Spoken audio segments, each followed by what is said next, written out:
Hi everyone, welcome to an edition of The Plotting Shed. Today I'm joined by our good friends Matt and Andy from BBA Finance. Hi chaps, how are we doing? Very good, thank you. Very Good stuff. Well, we've got a lot to cover today.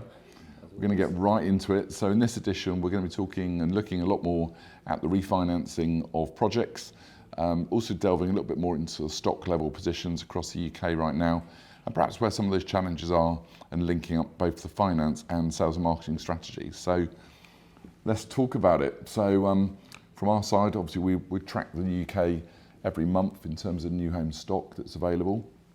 I think what's been really interesting, obviously market seems to have really sort of kicked on coming into 2024. But that said, there's still a lot of stock out there. I don't know what you guys are experiencing with developers right now. I think there is there's two sides to it. Obviously, there's those that are trying to sell, and we can't get away from the fact the market is still a bit soft, and people are still waiting to see what's going to happen next with mortgage rates and that sort of thing. Albeit they appear to be coming down and perhaps reaching a more affordable level for many more people. And the other side of that is people who are looking to buy. And again, with that softening market, it's not really wanting to dive in now when maybe tomorrow that site might be cheaper, or there might be a better opportunity coming along. So whilst there is certainly a lot more activity, a lot more talking, I'm having a lot more conversations, there is still an element of wait and see on what's going to happen next. It's really interesting you say that, because I think, you know, obviously the mortgage rates, there's definitely more confidence around that. We're certainly seeing the mood of buyers seems to be good across the agency network, seems really good, just in terms of how it started off coming into 2024, more instructions coming on, debatable whether they're coming on at the right money or not. That's obviously always subjective. But I guess, you know, if we're focusing heavily here on the developer, the new homes developer, you know, okay, the mortgage rates settle down, people are coming through the door, but every month that developer's still got that bill, haven't they? You know, the interest cost, particularly if they're carrying stock, and even if they sold a property today, you know, it's still going to be, you know, conveyancing system as it is, 2-3 months.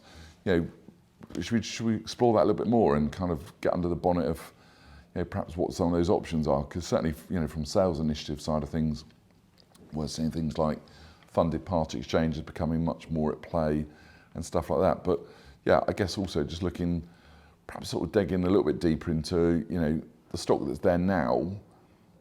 If we're looking at a developer that's got their original funding and they are now stock, perhaps starting point, guys, would just be, what are the refinance options for developers right now? How does that look? How does that market look? So in theory, it looks good. Rates are coming down, therefore you've got more people that can get onto the ladder, can afford the mortgage. But it's that reality piece of the time delay that it takes for those rates coming down and for people to jump in and want to take on that, you know, that aspect of getting a mortgage.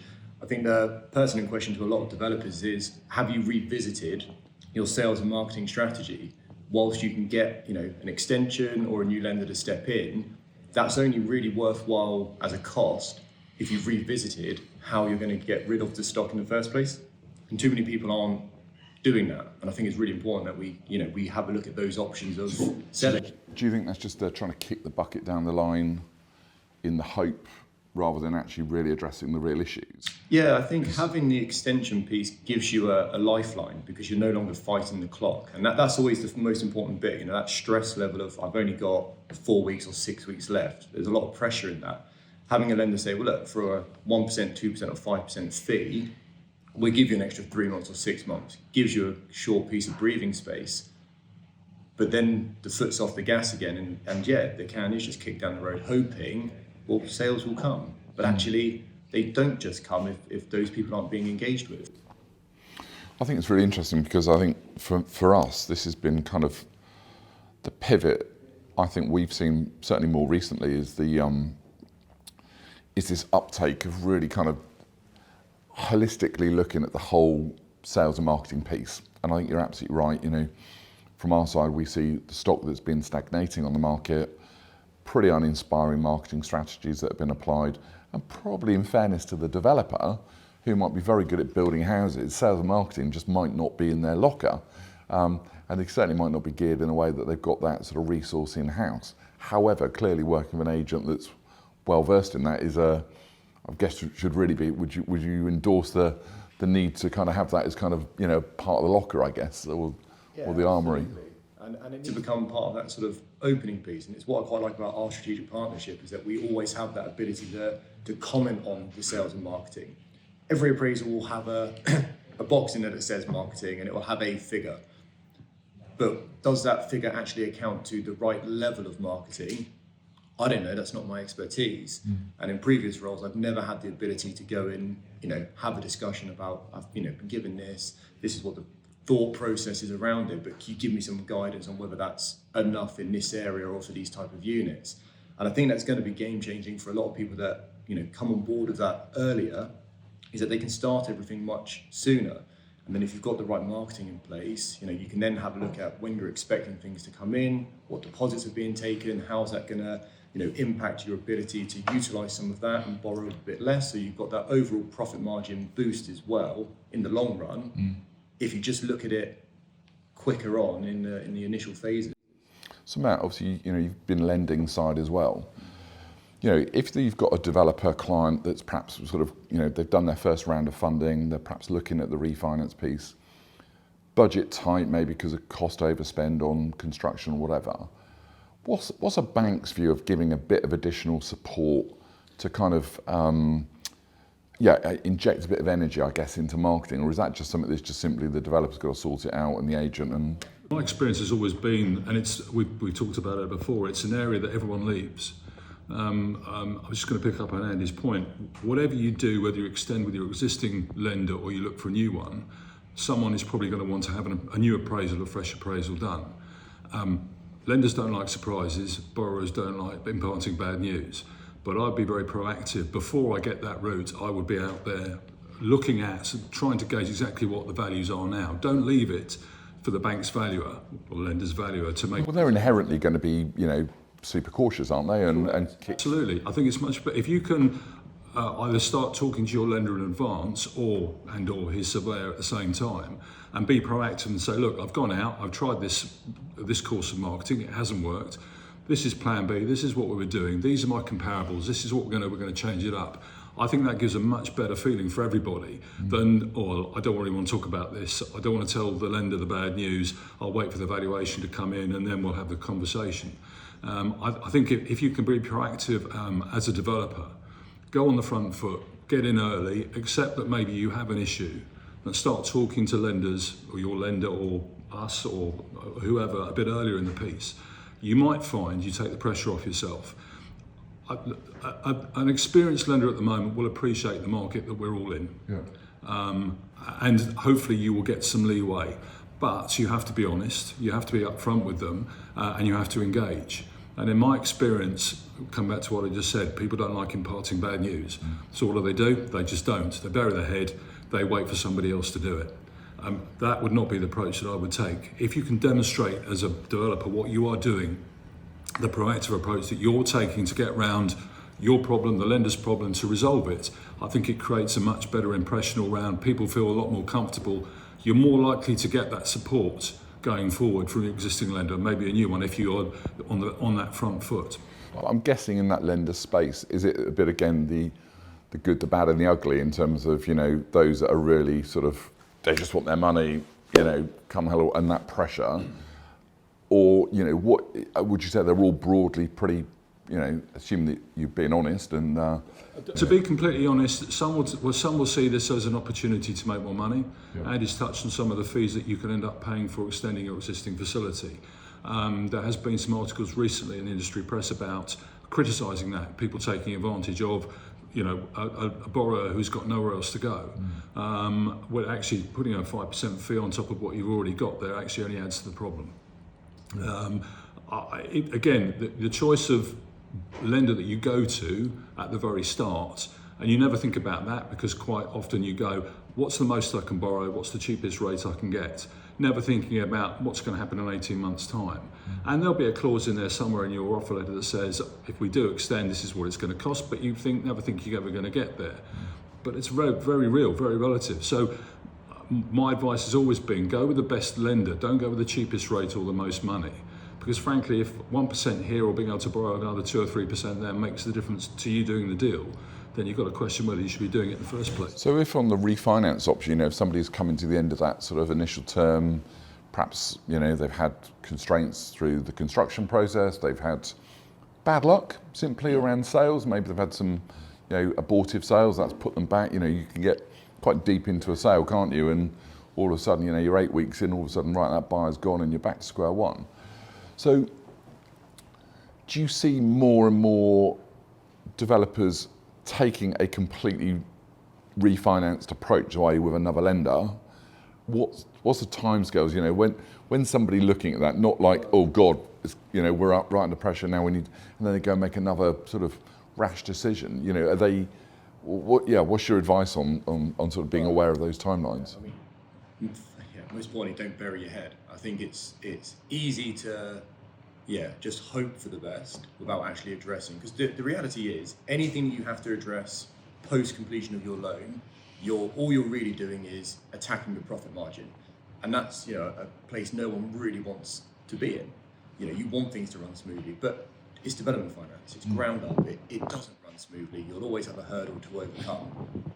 The earlier you can get in and deal with it, the better. Now, not every lender is able to support an extension, and that's not because they want to be difficult or because they want a 5% fee and you're not willing to pay it. More recently, more people got into that stretch senior debt position, so they're already lending somewhere between 66 and 70% of that gross development value. They don't really have the room to increase their lending. So then it's more about, right, how do we move away from solely going back to the first charge lender that's in place, and we have to explore, other options. It might be that you speak to an equity investor to come in on the side. I know we've mentioned previously about, PX and what they can do within their partnership.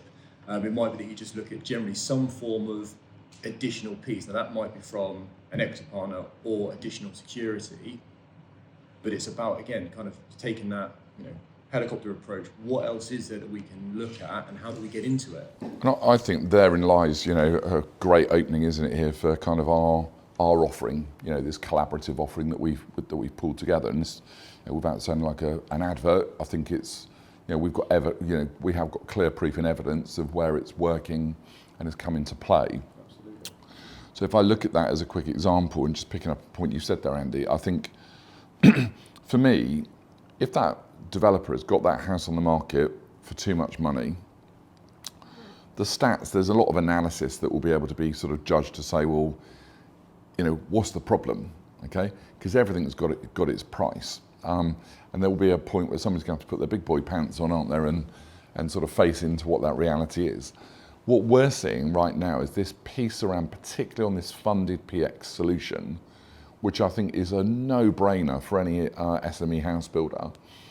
If you've got a product that's on the market at 500 grand and you've naturally then got a property you're selling, which is highly likely is going to have a dependent sale attached to it, whether it's somebody who's already sold and in a chain or somebody that wants to reserve and not yet sold.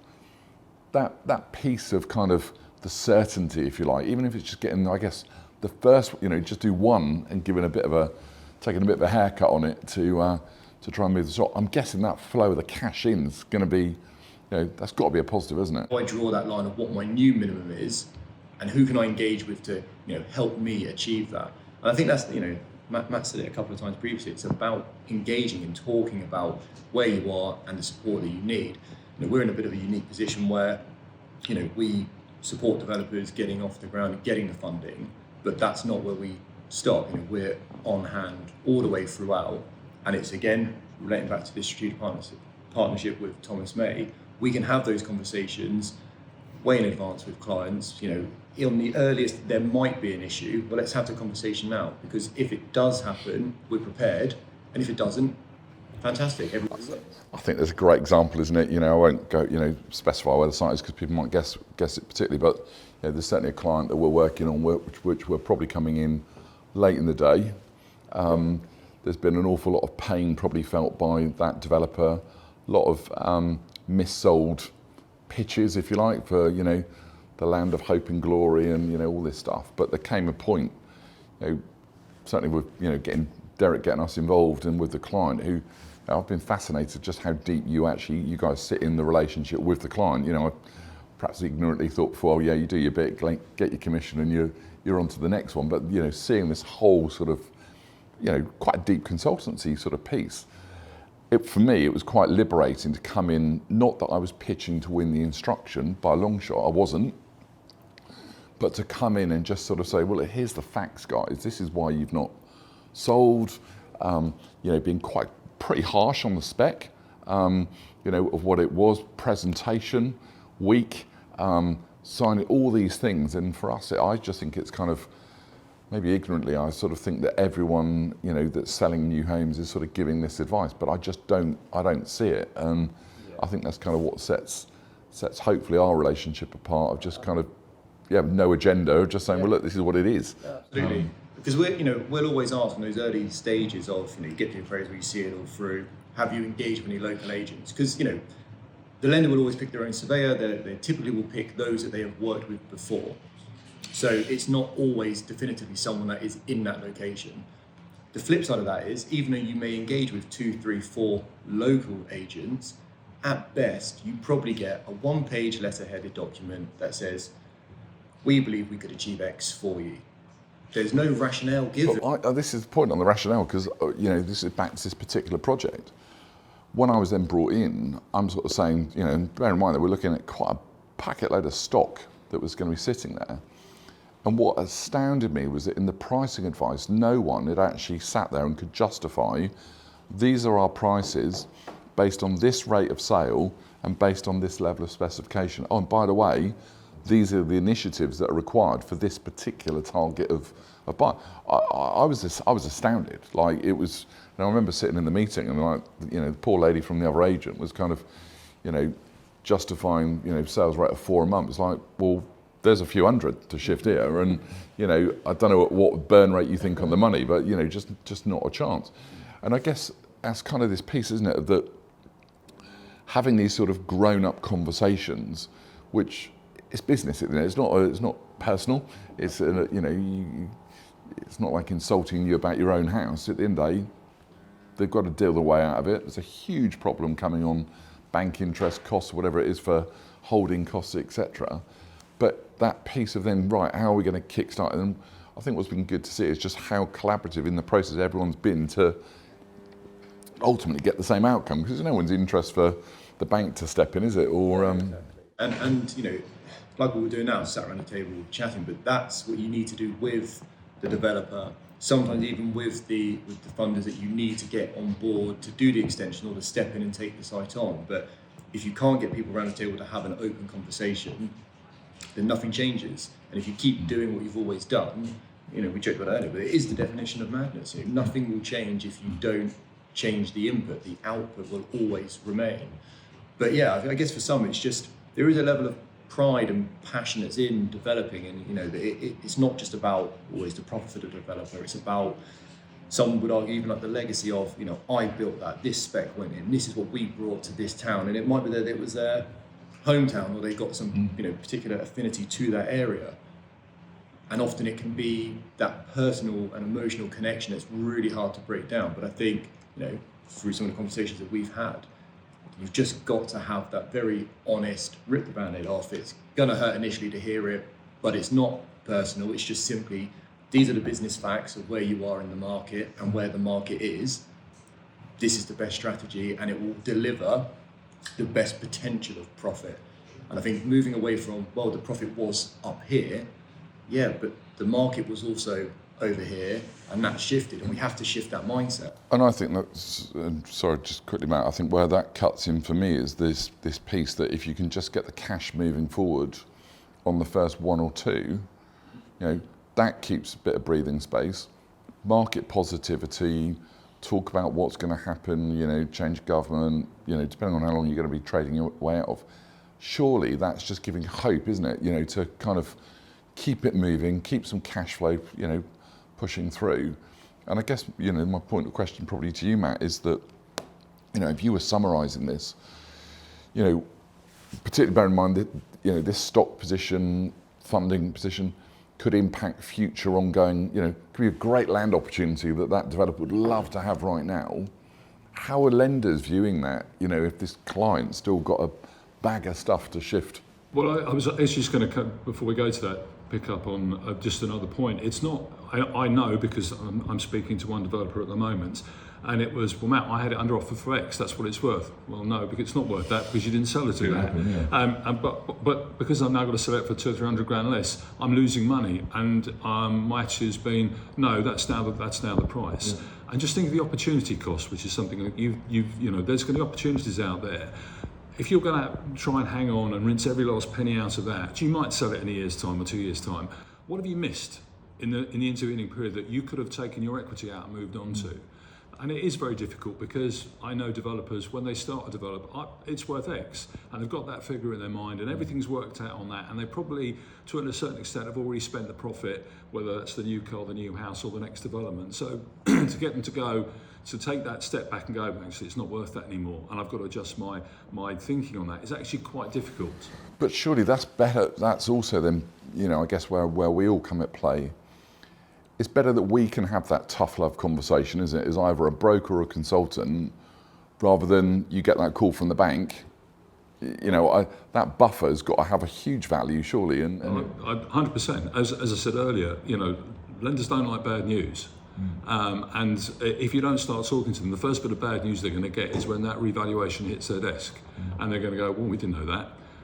I'll say it again, get in there early, get talking, because if you think about it, you're going to know quite early on in your development if you've got an issue or not, and that will be delays of, you know, your materials coming in. You know you're going to take a bit longer. You know your costs have gone up. That's the time you should be having starting to have those conversations. And you're, I'm going to say sowing the seed, but you're showing to your lender that you know what you're doing, you know where we are. And as part of that conversation, yes, we've had to readjust our marketing and our pricing, but we think by doing that, you know, we can mitigate the extra time, take on the extra cost by getting quicker sales. You know, the way out of a development isn't necessarily trying to get as much profit, it's turning that money around more quickly. Repaying your lender, as you say, we talked about Part X. If a lender sees some money coming in, they're a bit more relaxed about life than if they're going, nothing's happening. I drove past the site the other day, it was closed, there's nothing happening there. That proactive approach, which I think is what we're all talking about earlier on in the piece, I think will help a developer along what could be quite a difficult path, but certainly make it a lot more easier and less stressful for them. I think what's been interesting looking at the stock, and we have analysed it in quite a lot of detail, I think, you know, the common things we see, and this is definitely rings true from the conversation with the developers, they've appointed, and largely, look, the market was pretty frothy all through the pandemic, and, you know, anyone could have sold a house, would have been my line.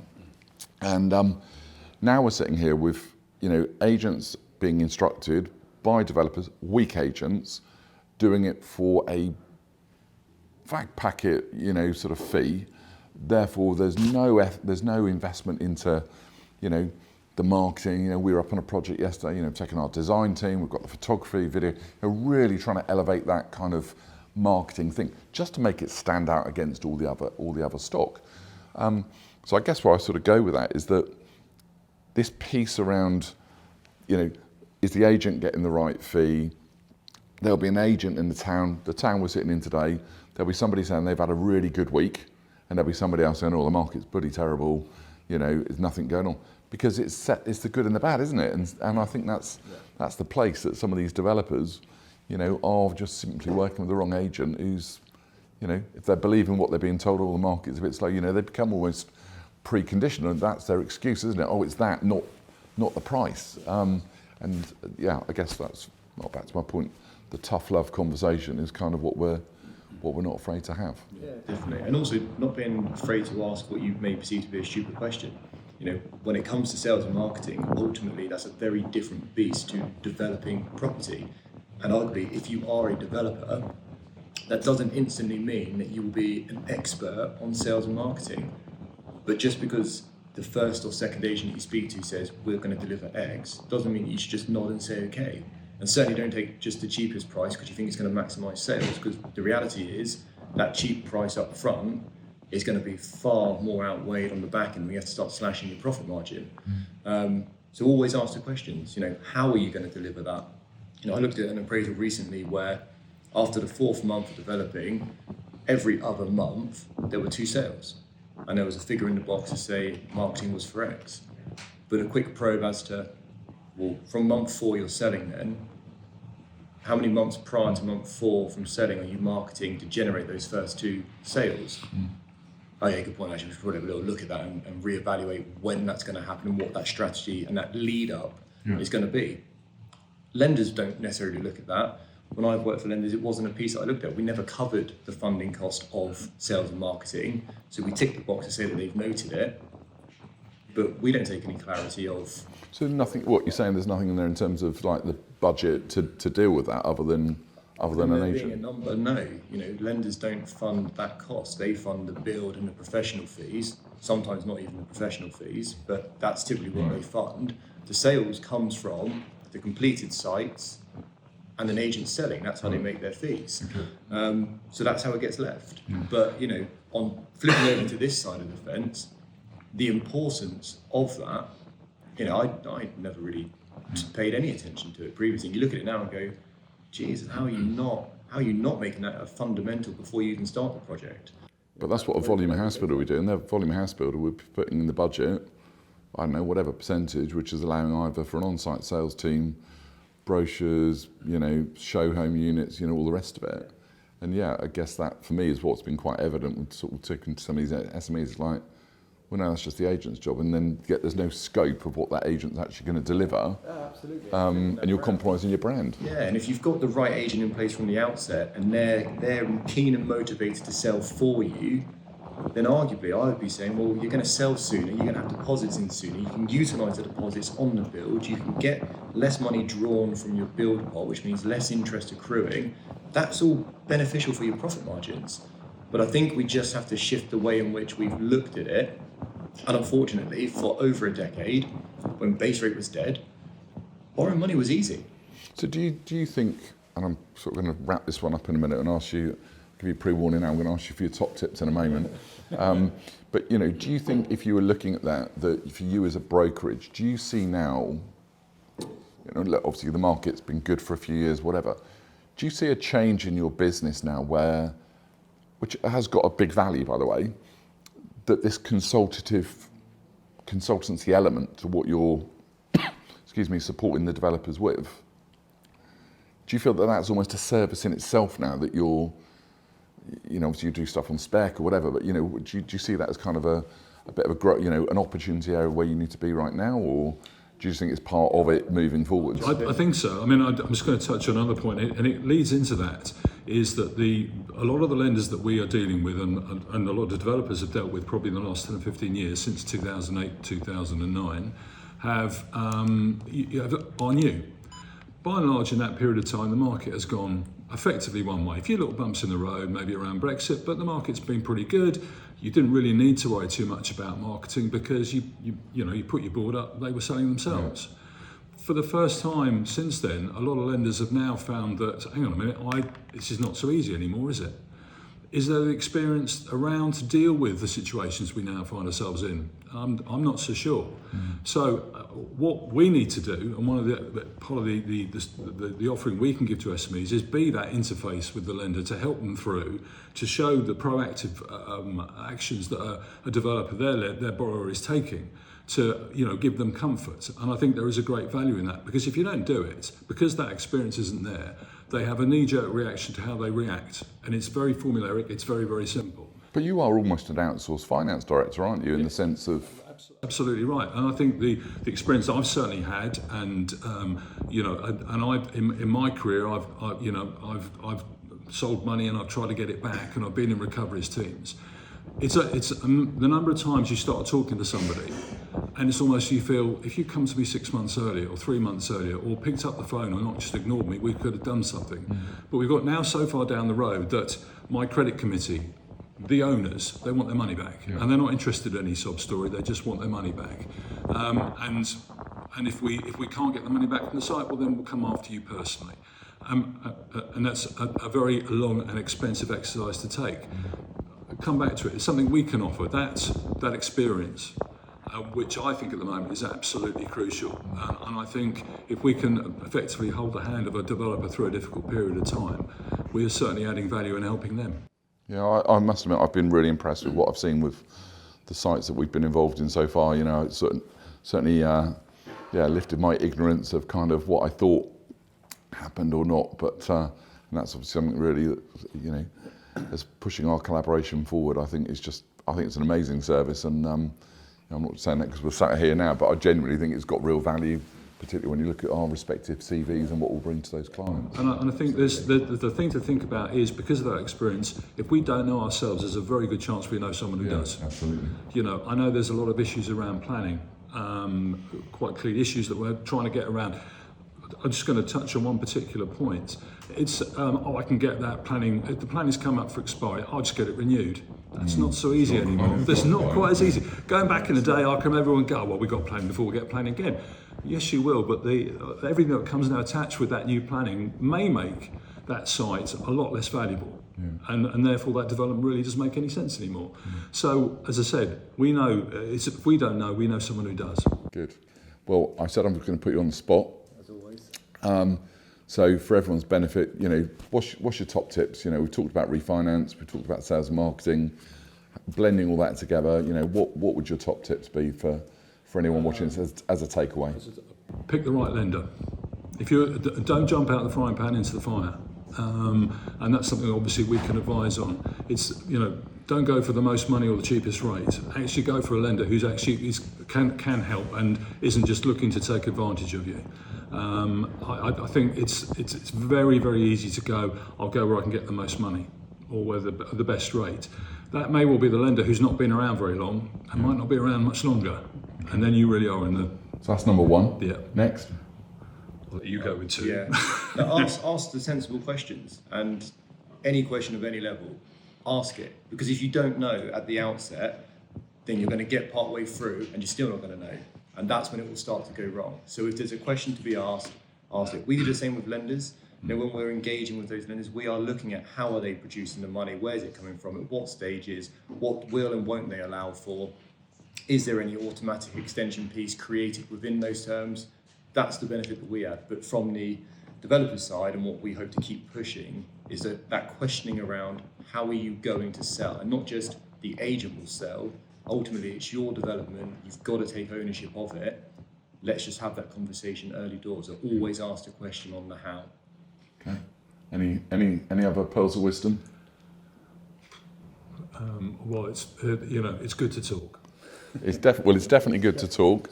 I'm gonna end this one from our side. I think the whole piece of this sort of free appraisal, if you like, sort of a bit cheesy words, but I can't think of anything better right now while we're on camera. But you know, really looking at this sort of checklist, if you like, that's I think my big takeaway of what the collaboration brings. And yeah, you know, why wouldn't a developer want to take that option? There's no charge, there's no hassle, there's no you know, whatever. It's you know, we're here to try and get results. So Absolutely. We're always happy to talk, and you know, no obligation, no fee. Well, I can always come have a cup of coffee with someone. Good stuff. Well, looking at the cups now, I think we need a refill. So thanks very much for watching, everyone. And guys, thanks so much for joining me. And we'll catch up again very soon. Take care. Cheers. Good night.